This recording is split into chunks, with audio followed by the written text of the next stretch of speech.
So how do we actually connect our PC here to our AOC monitor? Well, the first thing we need to do is to grab the HDMI cable that you should have gotten when you actually purchased the AOC monitor. And one of the ends of the HDMI needs to go, I'm gonna show you, needs to go right here on your monitor. At least that is like that for me. You can see AOC, it needs to go right here. And the other end, I had to plug it into so you need to plug it into your PC where it says HDMI. So for me, it's right here, I believe.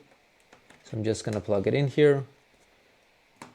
Perfect. So now when it's in, it should automatically connect quite often. And if it doesn't, what you need to do is to find a power button right here, as you can see. So this is the power button. So what I'm going to do now, I'm just gonna log in here, and yeah, it should work now, as you can see. Perfect. I just had to log into my computer and open it up, and then you should be able to see that what you are seeing on the screen here is exactly what it is on the AOC as well. By the way, you have a power button here once again, so if you're not able to start it up, just click on this power button here and it should start after that. So let's see, let's give it a couple of seconds. Yep, you can see now it totally works. So basically that is exactly how to actually connect it.